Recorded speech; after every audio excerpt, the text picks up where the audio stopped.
नमस्कार, तनुजाज रेसिपीजमध्ये तुम्हा सर्वांचं स्वागत आहे। तर आज बनवायचं आहे ओले बोंबील फ्राय। तर ओले बोंबील स्वच्छ धुवून घेतलेत, त्याचा जे तोंडाचा भाग आहे तर तो कट केलेला होता आणि ते एका कपड्यावर पुसून घेतलेले आहेत। आणि आता त्यामध्ये आपल्याला ते मॅरिनेट करायचं, तर त्यासाठी त्यामध्ये सर्वात आधी आलं, लसूण, कोथिंबीरची पेस्ट आहे तर ती टाकली। त्यानंतर थोडंसं आमसूल आहे तर त्याचं 2 चमचे आपण त्याचं पाणी जे आहे तर ते टाकलेलं आहे। ते पूर्ण आपल्याला त्या बोंबीलला सर्व लावून घ्यायचं आहे। त्यानंतर त्यामध्ये चवीपुरतं मीठ टाकलं आहे आणि तेही आपल्याला छान त्याला लावून घ्यायचं आहे, चांगलं मिक्स करून घ्यायचं आहे। त्याच्यानंतर थोडीशी हळद आहे, साधारणतः अर्धा चमचा इतकी हळद आहे तर ती ॲड केली आहे। ती पण आपल्याला सर्व जे बोंबील आहेत त्याला चांगले लावून घ्यायचे आहे। त्यानंतर मालवणी मसाला आहे तो साधारणतः 1-1.5 चमचा इतका आहे तर तो ॲड केला आहे आणि तो पण आपल्याला त्या बोंबीलला पूर्ण चोळून घ्यायचा आहे। आणि आपल्याला हे जे सर्व मिश्रण आहे तर ते मॅरिनेट करण्यासाठी ठेवायचं आहे। अगदी झटपट होणारी रेसिपी आहे आणि टेस्टी पण लागते। तर आपल्याला ते मॅरिनेट करून ठेवलेलं आहे। जो मसाला आहे तो चांगला मुरला पाहिजे। तर त्यानंतर एका प्लेटमध्ये साधारणतः 3 ते 4 चमचे इतका रवा घेतलेला आहे आणि रवा जो आहे तर त्याचं बाइंडिंग चांगलं होण्यासाठी आपल्याला त्यामध्ये कॉर्नफ्लॉवर घ्यायचं आहे, साधारणतः 2-3 चमचे। आणि त्याच्यानंतर थोडासा आपल्याला मालवणी मसाला पण ॲड करायचा आहे। तर साधारणतः अर्धा चमचा मालवणी मसाला ॲड केलेला आहे आणि त्याच्यानंतर त्यामध्ये थोडंसं मीठ आहे, त्याचे कोटिंग आहे तर त्याला पण टेस्ट चांगली यावी त्यासाठी आपल्याला हे सर्व मसाले जे आहेत ते पण टाकायचे आहेत त्यामध्ये।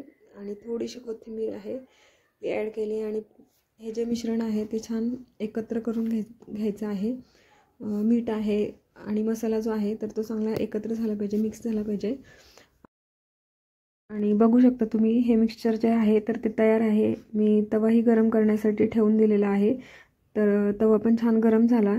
तर त्यानंतर त्यावर साधारणतः 1-3 चमचे इतकं तेल आहे तर ते ॲड केले आणि ते पण चांगलं गरम होण्यासाठी ठेवणार आहे। आणि तेल जोपर्यंत गरम होतं आहे तोपर्यंत आपल्याला जे मॅरिनेट केलेले बोंबील आहेत तर ते त्या रवा आणि कॉर्नफ्लॉवरच्या मिक्सचरमध्ये ॲड करून आपल्याला त्याला छान कोटिंग करून घ्यायचं आहे।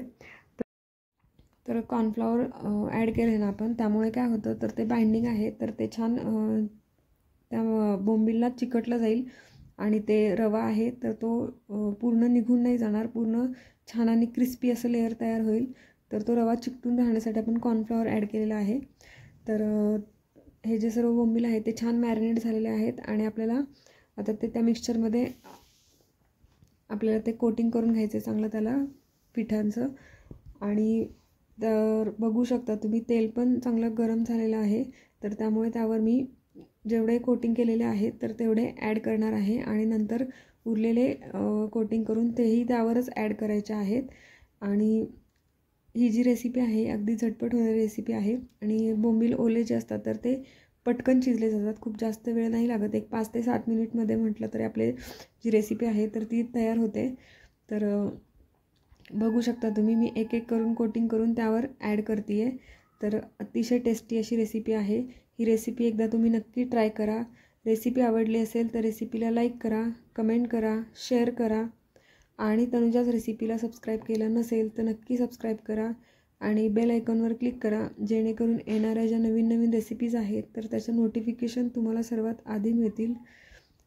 तर बघू शकता तुम्ही एका बाजूने छान भाजले गेलेले आहेत तर आपण उलटण्यावर ते पलटवून घेणार आहे आणि ते दुसऱ्या बाजूनेही छान असे क्रिस्पी लेअर येईपर्यंत, क्रिस्पी होईपर्यंत आपल्याला ते भाजून घ्यायचे आहेत। तर अगदी 5 ते 7 मिनिट्समध्ये जी रेसिपी आहे तर ती तयार आहे। रेसिपी नक्की करून बघा। धन्यवाद।